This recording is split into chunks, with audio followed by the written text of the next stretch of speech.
Hello, everyone. Welcome. Come in, come in. Just kind of clearing the air here with a little bay leaf.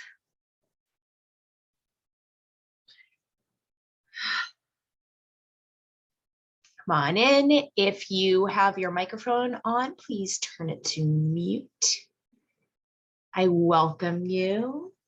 It's a great time to be meeting under this Libra moon. A great time to be thinking about our future and the stories we're going to write for ourselves. I'm going to give it a few minutes for more people to come. But you know what I love to do? Everyone in the comments, type where you're from. Because, you know, for thousands of years, witches couldn't say, hey, this is me and this is where I'm from. So no addresses. But for me, I'm Meg.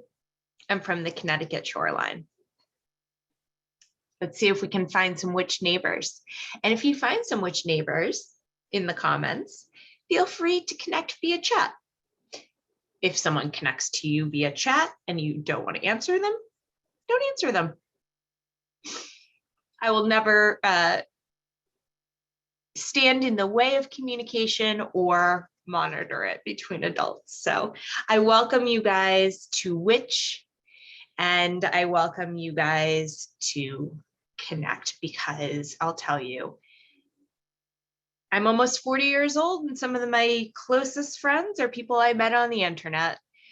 So here we go. This is why we do what we do in Quebec. Ooh. I went there for Carnival. It was to die. If anyone ever gets the chance to go to Quebec for Carnival, it's in early February, I think. Oh my God, it's so good. Saskatchewan. It sounds so romantic. I don't know. I just love that word. All right, let's see. We got more people here. Hold on one second.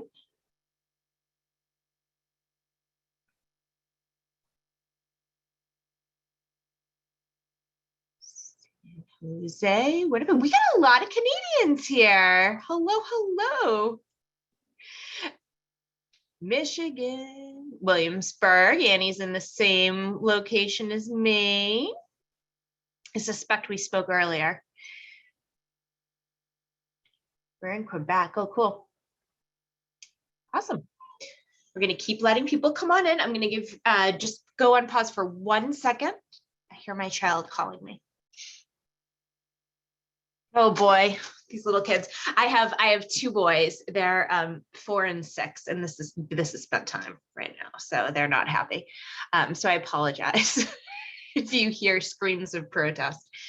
I'm going to keep admitting people. Right now, I'm just going to keep it going because it seems like people are still joining. So, you know, feel free to get up, get yourself a drink, whatever. I'll probably start around like 7:04 or something like that. I got my bay leaf out again. One of my favorite ways to decompress energy in a room and just clear energy is lighting a bay leaf and just letting it go. So, oh, here we go. You're gonna want to make sure that they are definitely dry though, because if they're not dry, they just kind of sputter and you get like this sad little spell and you feel bad about yourself. So always make sure they're it's happened to me a lot. That's why I'm laughing. Always make sure you dry your bay leaf. All right.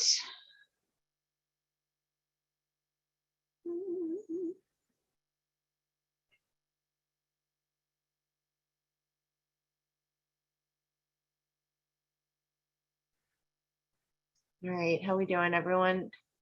Who's this? Oh, okay. Sorry, I'm just reading the chats and making sure everyone's good. That looks like everyone's okay. All right.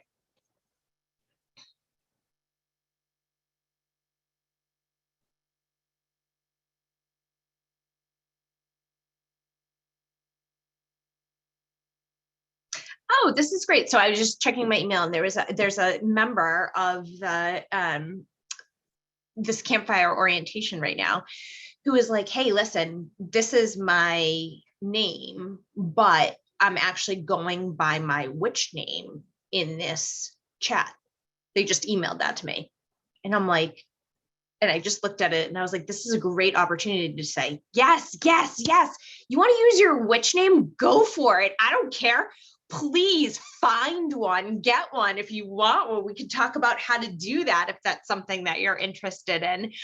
So I do not care at all if you want to change your Zoom to a name that better represents your magical self when you're in a space like this. And I do not care at all if it doesn't match up with your email. As long as you're happy, let's do it. Okay, so time to get started. Can I share this? All right, let's see. All right, here we go. All right, so my very first thing I will say is that I'm a Libra sun, I'm a talker. So if you need to get my attention during this presentation, please just take yourself off mute and yell at me, because I might not see the chat right away. So I don't care about interruptions. I'd rather that.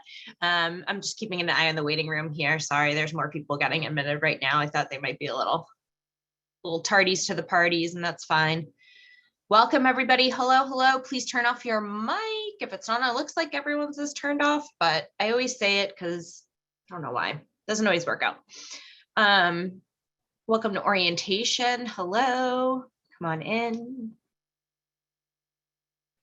We were just saying hello to each other in the comments and saying where we hail from right now. Where and what corner of the earth are we coming from? And for those of you, I love this part. It feels like I'm speaking into the future. For those of you watching this later, I open this portal and I welcome you to tap into this energy of this here and now, this camaraderie of some good back and forth group chats, of some new people coming in, of this fresh energy, of people just searching for kindred souls. So I invite you as well, if you're someone who's just watching this later, access this energy for a moment. We won't let you have it all the time, but right now, grab it, because I truly believe that we can make magic together over the internet. I actually think it's one of our purposes in this lifetime. So without, oh boy, where'd I go? Without further ado, I will start. I am Meg Rosenbriar, and I am the founder of Witch With Me.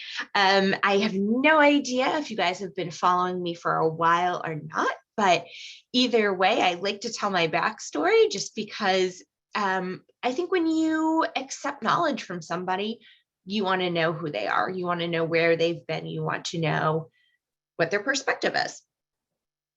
So the first thing I'll tell you is that I've been on in, some more people are coming in. I have been in pagan and witch online spaces for, about 10 years, but it wasn't until January 2020, I started Witch With Me. I thought it was a good idea. It sounded like a fun thing. I figured, there weren't enough resources for beginner witches out there. Maybe it would prompt somebody to want to be a witch who was just curious but didn't have someone to do it with. Well, I got lucky, because come March 2020, what we know is everyone was sitting around contemplating their own existence, their own spirituality, and Witch With Me went viral. So I got very magically lucky. I believe that I manifested it, but I also believe that sometimes fate takes a hold. The point being, this is the kind of path you want to open yourself up to, because I didn't set out to be Witch With Me. I was just hanging out on Instagram with like 250 followers, posting pictures of my rose water and pictures of my dog. And then I had a good idea and it blew up. So what I'm saying is there is, when it comes to Witch with Me, when it comes to witch camp, this is a very collaborative space, and there's a lot of room for comfort zones, and there's a lot of room for interpretation, which is why I set up the campfires so that we can check in every 2 weeks. The first lessons will drop on November 1st. If you haven't logged into the portal, log into the portal, and you will see that right now there's just a welcome letter, how to use this course type of information. And what will happen is on November 1st, the first lessons will release. And then on November 8th, the next set of lessons will release, and so on throughout the month.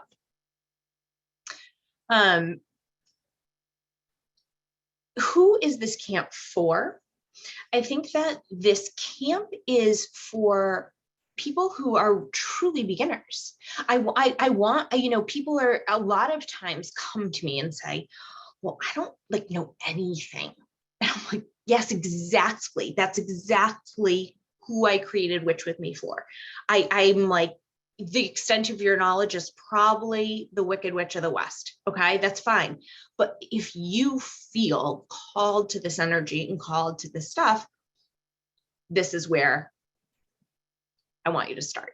I want you to start with these 4 weeks with this basic knowledge. In 2 years, you guys will be like, that was the most basic thing I ever went to. But right now, if it's brand new, it's so much. And you will hone your craft and you will grow and you will, compound your knowledge. And that's why I just want to start you off with really the basics that are talked about in modern witchcraft, things that are still being ardently discussed among our peers, among our colleagues, and things that, make your magic work. That's what we really want, right? We want to know how our spells work. So that's all in here. All right, so let me scroll on down here. A little welcome note. So I'm Meg Risenbreyer. I am 38 years old. I live on the Connecticut shoreline. I went to Merrimack College undergrad for a religious studies major. I actually, not gonna lie to you, won the medal at graduation for Catholic values and services. This was in 2006. So this is how far I have come. And I then went to Yale Divinity School, where for 2 years I studied, oh my God, it was amazing. And basically studied the history of American Christianity. And that sounds like such a smug, weird topic now that I'm so far removed from it, but it's given me such a great perspective on how to take concepts in witchcraft and break them down into easy bite-sized pieces for people who want it to have it. Because Christianity does that. Let's be honest. They got their marketing. They got their package down. So that is part of what I want to happen. I want kids to say, yeah, I'm going to witch class. The same way you say, yeah, I'm going to Hebrew school. Yeah, I'm going to CCD. That's the goal here.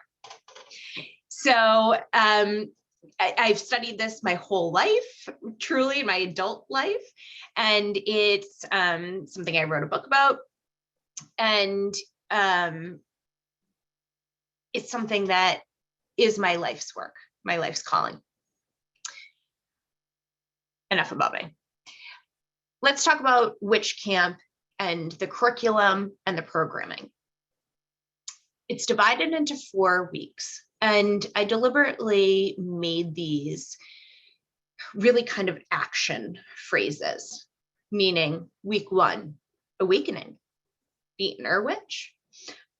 I bet people taking this course from the years I've been doing this every single person, I'm telling you, is that says, I think I might be kind of witchy. Like I can't believe it. I saw this thing this time, or I knew this was going to happen and I told everyone and no one listened, or I saw that in my dream. And they come to me and they're like, does that make me a witch? And I'm like, yeah, that's exactly what this is. It's awakening innate talents that we know we have that have never been addressed or supported by the general consensus in the society in which we live in. So that's what Witch Camp is here to do, is to say, listen, it's time to hone in on those things that you've always been able to do, that you've always been able to access, that you've always suspected about yourself, that no one has put language to yet for you. So I hope this puts some language to that magical knowing that you have, that you just don't know how to harness it and fix and make it work for you yet. And that's what we're going to do by the end of the course. We want you to know how to make it work for you. Because let me tell you something. The one thing, if I went from Christianity to being a polytheistic pagan, the one thing that freed me the most was realizing that there is no top down how to do anything. There's a lot of humans having a conversation and finding the best path forward. And I believe this is the best path forward, and it has certainly worked for me and many other of our colleagues. So with that being said, we move on to week 2, connecting as above, so below. Because once you realize your inner magic, the next thing you want to do is find other kindred spirits. And we talk about how to find those kindred spirits, not only person to person, but person to nature, person to the land you live on, person to the stars you were born under, person to the stars that are happening now. How do we connect all of these things?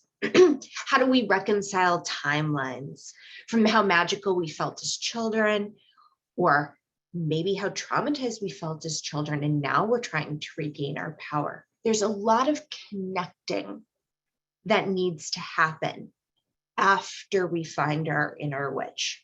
And it's one of the hardest parts. And it's why we use the poetry of nature and of the cosmology to help us make sense of life's hardships and make sense of life's redirections.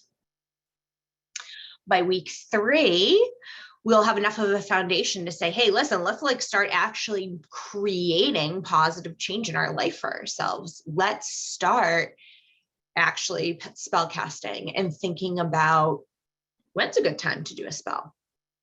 What kind of ingredients do I need? And where would I even begin to know what they would be? How about, can I use tarot? Can I use a pendulum? Can I use a crystal ball? What is that? We're going to cover that in Practical Magic. And then on week 4, we're going to talk about living magic every day, which is something that I think is so important. I don't mean it like you have to pray every day or do a spell every day. What I mean is living your life with the cycles of the earth. So when you wake up each day, understanding what season you're in. Both right now, we're in autumn here in the Northern Hemisphere of the United States, but we're also in Scorpio season, knowing that is really important. Well, we're also in eclipse season, knowing that is really, really important. So as we start to find layers of the metaphysical that are available to us, the information that is available to us, how do we weave this information into our daily lives to make better decisions for ourselves and better decisions for our families? And that's what living magic every day does. And besides this positive, I'm a Libra, so I'm very proactive, but besides this living magic every day, creating proactive change, it's also a very stabilizing type of lifestyle. You finally have traditions that sing to your heart, traditions that connect yourself to the nature that you live on, connect yourself to the stars above you. It's a tradition that you feel in your bones, that you feel in your blood, as opposed to something that you've been told from the outside. And so this living magic every day is also meant to just be a guide, to show you how to experience and open yourself up to understanding the legacy you're here to leave and the legacy you're here to pass on to those who are younger than you, that you care for. And so this is just a quick breakdown of the types of things we'll be talking about under each week's umbrella. As I mentioned before, there is going to be, oh my God, I was a CCD kid. I'm sorry, I just saw that. That's so funny. I was too. So I just funny. These will be the types of things that will drop every week. So on November 1st, you're going to want to log into the portal. If anyone cannot access the portal who has purchased the class, the first thing I'm going to tell you is use the email you use to purchase the course, because what can happen is you have an email attached to your PayPal that's like a random one that you never check, and you go to log in and it's not working because it's that random PayPal email that you paid with. That's your actual login. So just keep that in mind. Okay. First thing to think about is that. Second thing, when you go into the portal, you'll see that there's only a little bit of content there. That's because I've, over the years, had feedback that people like to get content in little bits. So they don't open it up and go, yeah, that's stuff. I'm out. When we drop it in more little bits, it helps people commit and it helps people saturate, and it gives a realistic timeline given your kids, your work, the phone, the mom, the what that goes on. So be sure to look on the 1st and the 8th and so on and so forth for new content. But each week you'll find these snippets here, these lessons that will drop that you can work through. Some lessons are very short, maybe it's a quick quiz. Some lessons are long and in depth and require you to do research and require you to do a lot of thought. So as you read it, pace yourself as you will. Maybe you'll read it and say, oh, I'm going to do this right now. Or maybe you read it and say, okay, well, I got to think about this.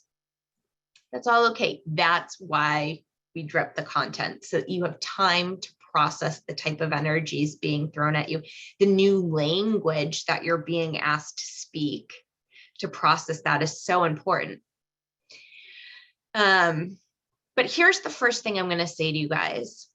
No matter what, if you do all 4 weeks of witch camp and then go on to be a high priestess of wherever, or you do 1 week of witch camp and it's just not for you, starting a grimoire is going to pay dividends. And what's a grimoire? It is, and also referred to, a book of shadows. It's your personal compendium of knowledge. And I'm saying personal.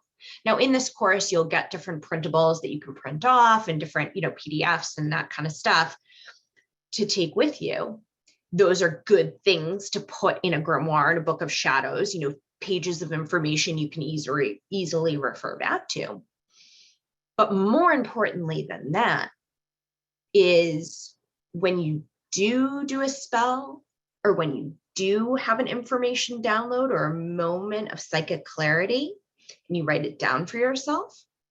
What moon was it under? What came out? That was insane. What materials did I use? You're going to want a record of that for the rest of your life.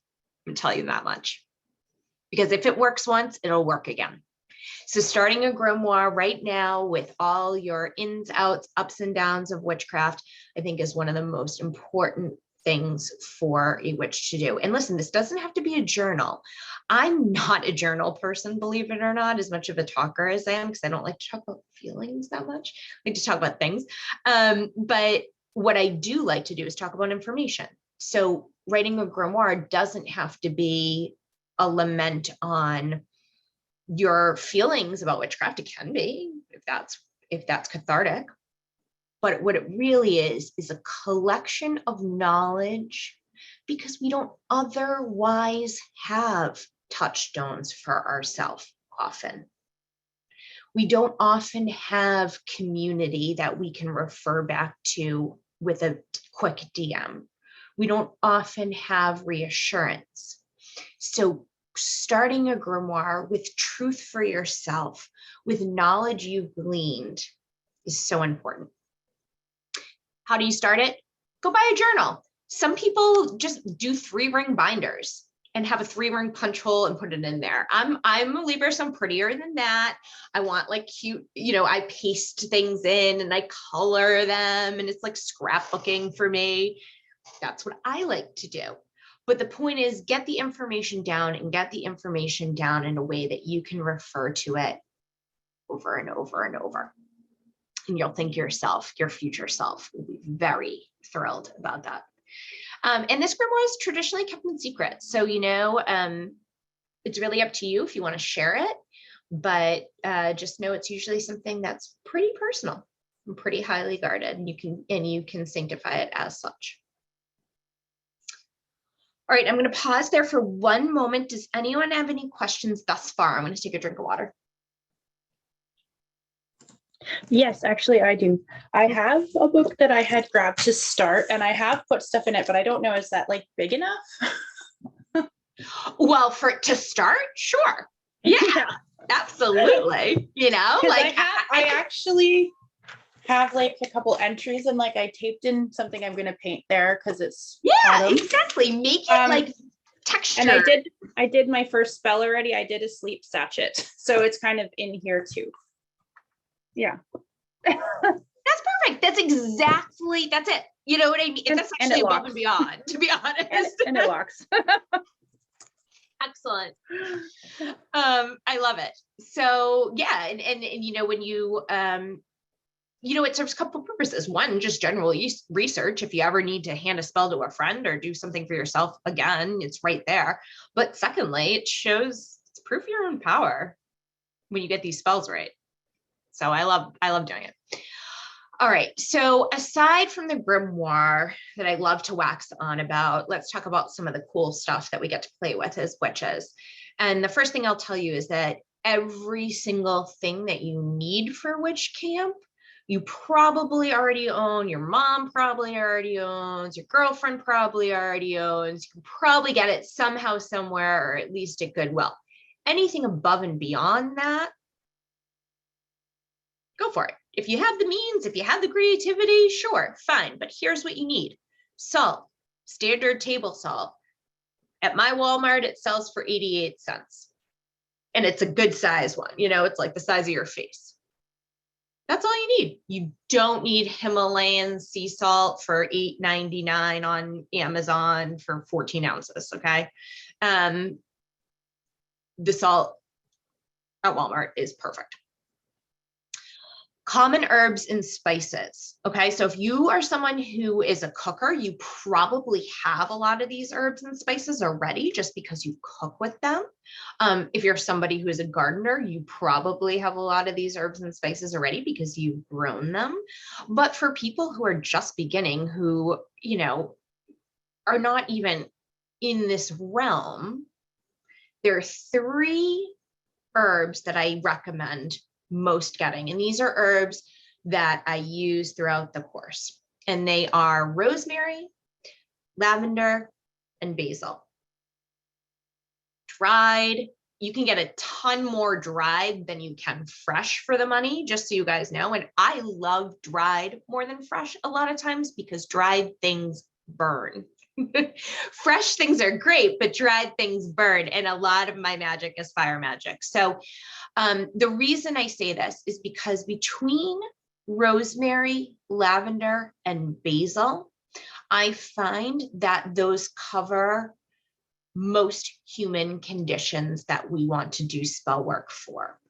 These covers spell work for love, loyalty, sexual passion, calm, anxiety, power, fidelity, money, health, clarity, well-being. Between those herbs, we find our human nature. You can always locally forage items. We're going to talk about this in the class about how you go out, how you look to see what's in your neighborhood, what's going on in your local area. But if you're already somebody who walks along the riverside in the local park, you're already somebody who's hiking every weekend and you have stones that you've picked up. Yeah, bring those out. Time to bring them out. It's time to use them because they called to you. Candles, all kinds. I recommend getting a set of taper candles. Taper are those 10-inch long ones that you see in like, candelabra old fashioned movies. I like those because they burn for a long time. And then I like chime sized candles as well because they burn for about an hour. So if you're somebody who wants to do a spell and doesn't want to wait 10 hours for the candle to burn down, chime-sized candles are about 4 inches high and they burn for about an hour. And a box of 100 is like $20 on Amazon. And they're all different colors too, because we're going to talk a lot about what color candle do you use for what color candle for. So for example, tonight we have this full moon eclipse coming up and I picked green because I want just a very easy, new moon eclipse coming up. I just want a very easy, quick, green means go transition through this rocky energy we're going to have come up. That was just what I wanted to do. So, or maybe you don't have any money to buy candles, but you have a Yankee candle left over someone gave you, and you have something that you found from your friend's wedding, and cool. It all works. It all works. Heat safe bowls for both water and fire. Locate it in your kitchen. Maybe it's just a pot that you use to cook your mac and cheese. Maybe it's a bowl that you cook your morning oatmeal in the microwave. As long as it's heat safe, as long as it can take, like the power of a lighter being held on it. And if you go to touch it, you're not going to feel burned. Heat safe. Knife and a wand. Knife, literally just a knife. There is that word athame. You might have scrolled down to see we have a glossary later with different words that are used in witchcraft to help you understand the language. But athame is a fancy word for a ceremonial or ritual knife. But it certainly does not have to be anything bejeweled or blessed. It can literally be the same knife you use to cut steak. But, it has to be serviceable. It has to work. It has to be able to cut herbs for you. It has to be able to carve something into a candle for you. So that's really what the issue is. Same thing with a wand. A wand is just an extension of your own energy. I mean, really, our finger is our biggest wand. But if wands can be very magical, and I have many. I sometimes use a rose as a wand. I sometimes use a hazelnut branch as a wand. But a wand can be number 2 pencil. If you're a writer, you're a teacher, maybe. Fits your lifestyle. And many vessels, just many vessels in general is what you're going to need. So save pickle jars, save coffee cans, save jam jars. You can always recycle them next month if you don't end up using them. But through witchcraft, one of the things that we learn is gratitude for the natural world around us. And with that gratitude comes a relationship in which we want to bring this natural world into our home with us. So we want to create homes for that natural world within our home. And that's the reason we always say, get those jars ready, get that organization ready, which is love mason jars, ha ha ha, because it's true. You may go out and you may find some beautiful catnip, wild catnip that you want to dry and put it in a jar. And anyway, you get the point. Nothing fancy at all needed. And if there is anybody who says you have to buy this, that, or the other thing to do this spell, well, they're probably scamming you. Okay, any questions? I'm gonna keep going. If we don't have any questions, Dawn, yep, what do you got? I was actually just wondering if you had any good resources for making your own wands, because I don't really want to go out and buy something when I have a ton of materials already. I can make my own with crystals or whatever, but I just don't know how to do it. There is a book called The Witch's Wand that I believe was written by Jason Menke and Laura Tepes-Zakroff. I believe they're the ones who wrote that. But so there's that book, but truly, I would go about consecrating or creating a wand the way I would any magical item I intend to use in my witchcraft, which would be number one, cleanse the thing. Okay. And this actually, well, this question actually loops into magical prep that we were talking about here. Cleansing is super important before you do magic. So if you find a stick that calls to you, you find a dried flower, whatever it is, cleanse it first. The second thing you're going to want to do is invite it to connect with you. Always open yourself up to possibility. Because the one good thing about witchcraft is when you say no, no means no, and spirits know no means no, and you know when you're done. So with witchcraft, you can really open yourself up to possibility. So that's the next thing I'd say about getting yourself a wand. If the object seems to be obliging, go to town, make it your own, be creative. Yeah, bedazzle it. Yeah, carve runes into it. Yeah, put it out under the full moon if that's what feels right to activate it. Put it through some flame if that feels right to activate it. Say some words over it, and it can be as easy as, you are now mine to serve. And you serve me and I serve you. This reciprocity between the item and yourself. And that's what we talk about here with having recommended magical prep. People a lot of times say like, well, okay, well, what should I do though? Like I have my mason jars, I have my, my crystals, but what do I do? And the best thing, like I said, is get yourself a clean slate, physically, mentally, emotionally, the best you can, because at least you are able to then let things resonate with your soul on its true level before the conditioning of the world got to you. So really peeling back those layers to cleanse your heart, your mind, and your body so that you're ready to accept knowledge that is pretty out of this world. Some ways to do that, and we're going to talk about this in the course, but you're welcome to look this up on your own too beforehand. Smoke, sound, water, those three things are wonderful cleansing tools. Meditation is always recommended. And if meditation doesn't suit you, if you're neurodivergent like me, resting your body, true rest can be really restorative, allowing your body to relax in lieu of meditation. Gratitude and offering to the cosmos before you start this camp. If this is a path you truly want to walk, maybe you go to, when you're at the supermarket, you pick up a bouquet of roses and you offer those to the universe, saying, I wish to bloom in beauty like these.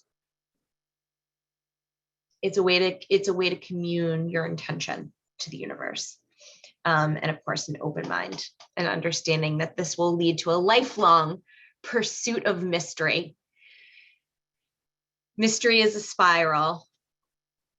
Just as you think you understand it, you go down to another layer and come back, and go down another layer and come back. And that is what I wish for all of you as you go through your journey, to have deeper and deeper understanding. And like I said, here's the magical glossary. Take some time to look through it. I'm not even sure if we use every single one of these words in the course. We probably do, but if we don't, these are still words that you're gonna come across. People use, like, you should know what they mean, and why would you, unless you've ever, studied it. So hopefully that helps you kind of at least even just kind of catch up on when you're scrolling social media and someone's like, look at this sachet I met, and you're like, but what's a sachet? Here you go. That's a definition of it. And then, yeah, read that at your own pace. I do natal chart readings. I do a lot of, other different services too. But more importantly, I am curious to see if anyone had any questions on the full packet. I'm looking over here at the chat here.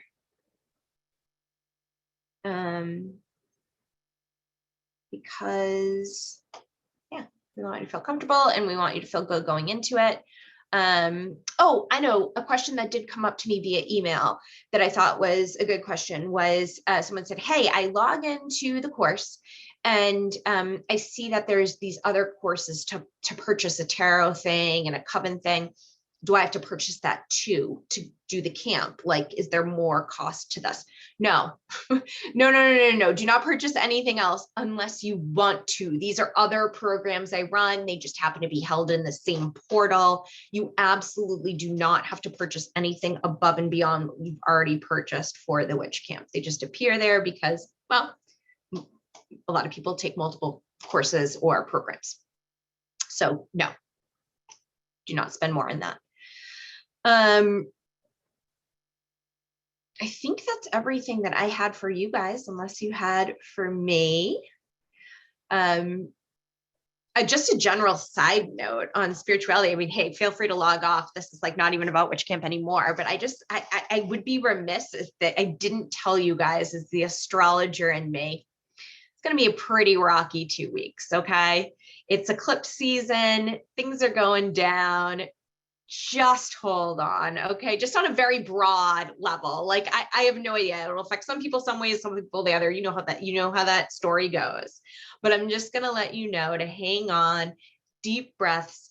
It is affecting everyone. And so when you come to confrontation with someone over the next 2 weeks, or you come to confrontation with a situation, your wisdom in knowing that an eclipse energy is happening can hopefully help you be the bigger person and trump the person who is probably being the irritant to you, who is probably causing you trouble. They don't understand the energy that they're under, and you do. So you're able to collect yourself, you're able to stand strong, you're able to stand firm, because you know when the energy clears, your truth will remain. Something to think about, because I know, doing that kind of stuff in office politics, in, HOA politics, it's not always easy, right? So stand in your truth, but remain flexible, because you are going to be shown information you didn't have before, which is always a good thing. And you'll be asked to make changes. And after that, we don't have to worry about this again until next April. So, just a word, because I see a lot of people around eclipse time coming to me being like, my life's in ruins. Like, what am I gonna do? I'm like, listen, just come back in like 2 weeks and just see if you were able to breathe through it. Okay. Because this is kind of normal around this time of year. So I don't want you guys to feel alone. And that was part of the reason I didn't do witch camp in October. I was like, I feel like we need a witch camp in November, because that's when the eclipses are going to come through. And that's where we're going to need some community. We're going to get together for 2 different campfires, where we'll get together to answer questions about the material, or questions about what happened when you tried the spells in the material. We'll go over exactly how to run your own astrological birth chart using the software that's out there on the internet. So we'll go over that in person too, because these are really good resources to have to further your study and to understand yourself all the more. And the last thing I will leave you with is that my email is always open. I might not get to it right away because I get a ton of emails, but so always feel free to circle back with me if I don't get right back to you right away. But I welcome always questions, or what I really love is those stories that you guys send that are like, I did this spell and it totally worked. So feel free to keep in touch. Feel free to email me, meg@witchwithme.com, with any questions, any concerns. Happy to work with you fine witches. Without further ado, I mean, I will sign off now unless anyone has anything else they want to ask or explore. I will bid you good evening and, happy Samhain. I can't even believe it's Samhain. It's like, where did October go? It was just September, but here we go. And starting Witch Camp on November 1st is just truly poetically perfect, because if you didn't know, that is New Year's Day for witches. Samhain is considered New Year's Eve, and New Year's Day is considered November 1st. So this is really an opportunity to turn over a lovely new leaf amidst some chaos and stand solid for yourself. So I'm so glad you're here. I look forward to getting to know all of you. Karen, yes, looking forward to the next 4 weeks. Yep. Deb, you too, and Courtney. All right, everybody, I'm looking forward to it. Talk soon. And get some rest. You're going to need it.